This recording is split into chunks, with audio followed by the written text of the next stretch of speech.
But what I wanted to talk about was selling, a deep in the money put. And what I consider a deep in the money strike is something that has the 90 delta, about a 90 delta. So if your option chain has the delta column like this one does, we can go all the way up to let me find the 90 delta put here.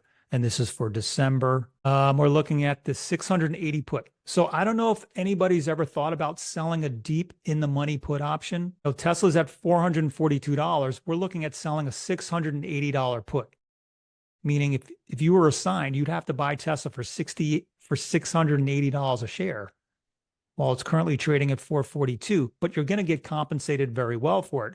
You're going to get at least, this thing is probably worth $240 per contract. Okay, that's actually $24,000 that you would get for selling a 680 put.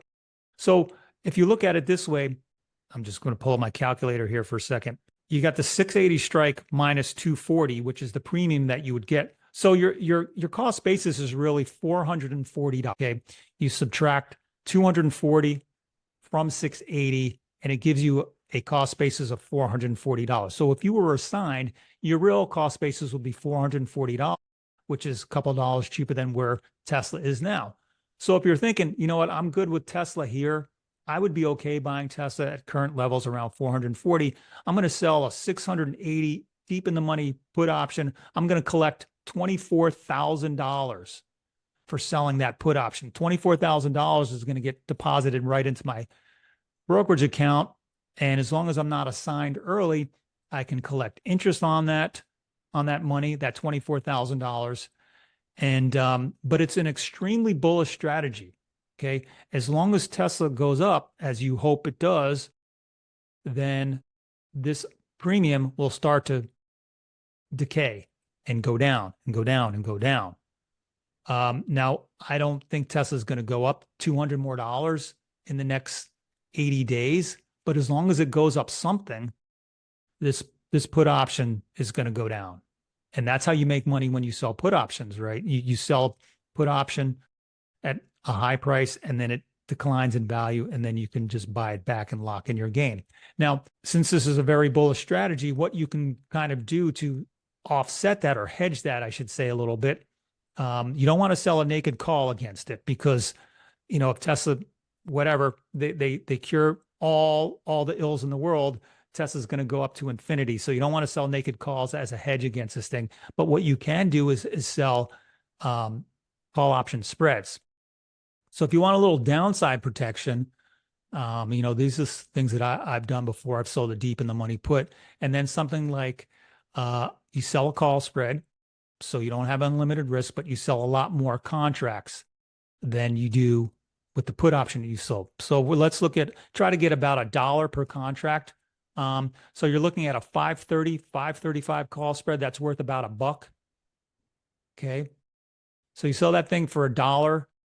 You have $400 at risk. And if you sell 10 of these things, that's $1,000 in your pocket, another $1,000 that can protect you on the downside a little bit. Let me shut that thing down there. So, and if Tesla ends up going above $535, you'll lose the max on this, but the money that you'll gain from this put option that you've sold, this deep in the money put option, is going to more than make up what you'll lose on that call spread. So selling the call spread is just kind of there to hedge you a little bit, give you a little downside protection in case Tesla has a pullback before it starts to run up again. So those are one of the things I like to do on a stock that I may be really bullish on. I'll sell a deep in the money put option a few months out, so the chance of early assignment isn't really that strong.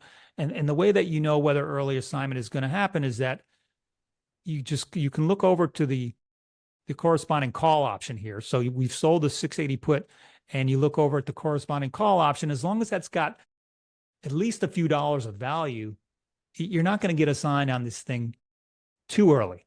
Okay, there'll always be a very green or new option trader that says, I'm going to exercise my 680 puts, and I want to sell these things at 680, but they're going to leave money on the table because these things, the call options, still have value. That's the kind of the put call parity thing there.